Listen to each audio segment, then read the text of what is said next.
Good Sunday morning, everybody. Sunday afternoon. Long time no see, but I've been busy like a lot of you with the family and going to church and trying to work this job that, God allowed me to have, and I'm ever so thankful for that. But I wanted to share with you today from the book of Acts. Now, if you want to, and I'm sure you're going to read more about this story, it was one of the sermons we had this week at church, this week and last week, and it was just so good. I just wanted to do a little reading on it. And like I say, go to Acts 27, start at the beginning so you can get the whole of the story. But what I got out of it was from about the 13th verse, and see if you get the same thing I'll get out of it. Okay, the 13th verse, book of Acts. Now, this is about a storm when Paul, who was a prisoner, was taken aboard a ship with Julius, I believe his name is. He's like, one of the guardians of all the prisoners and stuff. And they were supposed to transport everybody somewhere. Okay, so when a gentle south wind began to blow, they saw their opportunity. So they weighed anchor and sailed along the shore of Crete. Before very long, a wind of hurricane force called the northeaster swept down from the island. The ship was caught by the storm and could not head into the wind. So we gave way to it and were driven along. So the wind was just carrying the ship in the ocean. As we passed the lee of a small island, we were hardly able to make the lifeboat secure, so the men hoisted it aboard the ship. Then they passed ropes under it itself to hold it together. So they were trying to tie the lifeboat and everything to it, because apparently this storm was kind of getting a little ugly. Because they were afraid they would run aground on the sandbar, they lowered the sea anchor and let the ship be driven along. We took such a violent battering from the storm that the next day they began to throw cargo overboard. So they're on this boat and it looks like things are not going well. They're getting afraid. They don't want it to sink and stuff, right? So that's the first thing you do, right, is lighten the load. So that's what they were trying to do. On the third day, they threw the ship's tackle overboard with their own hands. Neither the sun nor the stars appeared for many days, and the storm continued raging. We finally gave up all hope. So it was really looking bad for them at this time. Paul was on there with all the prisoners and the guards and everything, and they were on there and they were getting really, really afraid. They had given up hope, thinking, okay, we're not going to make it. After they had gone a long time without food, Paul stood up before them and said, "Men, you should have taken my advice not to sail from Crete. Then you would have spared yourselves this damage and loss. But now I urge you to keep your courage, because not one of you will be lost. Only the ship will be destroyed." Now, can you picture that? I'm looking at this man that's in the boat with me. He seated the boat, looks like it's trying to fall apart and stuff, but we're still out here in the middle of the ocean, and he's trying to give us courage and stuff, to tell us, no, just stay here, just be cool, be cool. Oh my gosh. Last night, an angel of God, to whom I belong and whom I serve, stood by me. This is what Paul is saying to the people.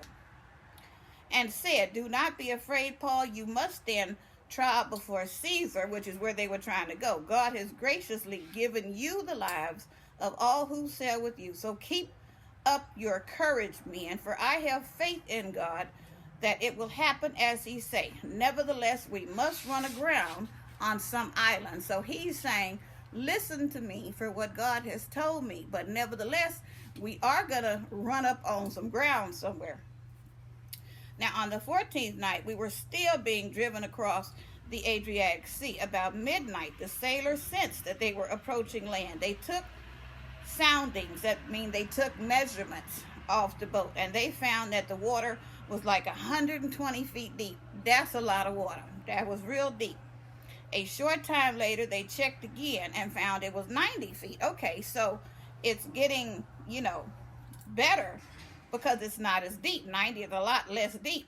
Fearing that we would be dashed against the rocks, they dropped 4 anchors from the stern and prayed for daylight. So I take it this was nighttime, and things are a lot scarier at night because you can't see. So they were praying for the daylight to come. In an attempt to escape from the ship, the sailors let the lifeboat down into the sea, pretending they were going to lower some anchors to the bow. What happens? Then Paul said to the centurions, like the guards and the soldiers, he says, unless these men stay with the ship, you cannot be saved. Because he's telling them this because God said to keep courage. Listen to me. You're going to be fine. But these men, they were just so scared at this point. They just wasn't sure what was going to happen.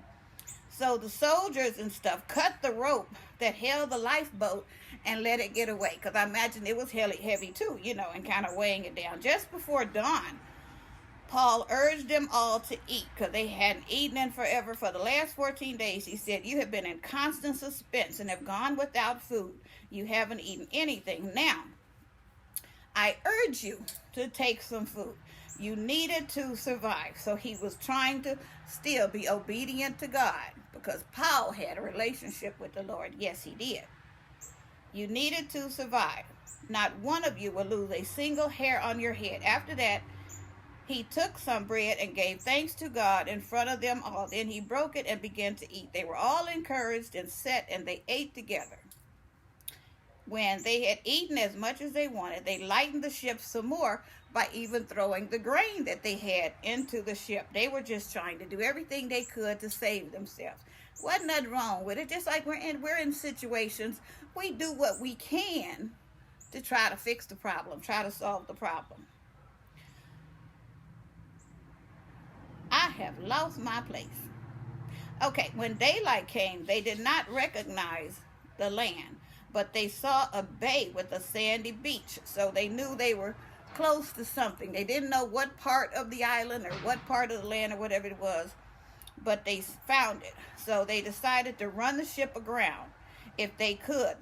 We're going to just charge for this land. We're going to give it all we got. We're going to just go for it. So they cut loose the anchors. They left them in the sea. And at the same time, they untied the ropes that held the rudders. They hoisted the foresail to the wind, and they put in that last effort, making it to the beach. We're going to try it. But the ship, it struck a sandbar and ran aground. Now, if you remember, that's what they were told that was going to happen. But I'm sure if you're in this situation, your mind is just, oh my gosh, oh my gosh. Now, the soldiers planned to kill the prisoners to prevent any of them from swimming away and escaping, because the boat is now on a sandbar, right? So they know these guys are going to get away. They're going to get away. We need to stop them. We need to kill them because they're prisoners. They're going to die anyway, so we need to kill them. But the centurion wanted to spare Paul's life, and he kept them from carrying out their plan. He ordered those who could swim to jump overboard first and get to land. The rest were to get there on planks or any other piece of the ship. In this way, everyone reached the land safe. Now, that was about stay with the ship.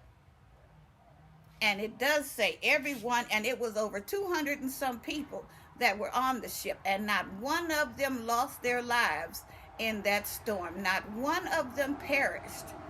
And working together, they kept faith, and they had Paul giving them direction and instruction from God, and they all made it. So when you find yourself in storms, you find yourself going through something, and you're giving it your all, and you're trying as hard as you can, stay with the ship, stay with the Lord. You will make it till the end. You will make it. Just don't give up. Don't jump ship. You might have to give up some things, like they had to throw stuff overboard to help make it, but just stay with the ship. I want to thank you all for listening. Do come back. I will be back soon with another reading. Thank you so much. Goodbye.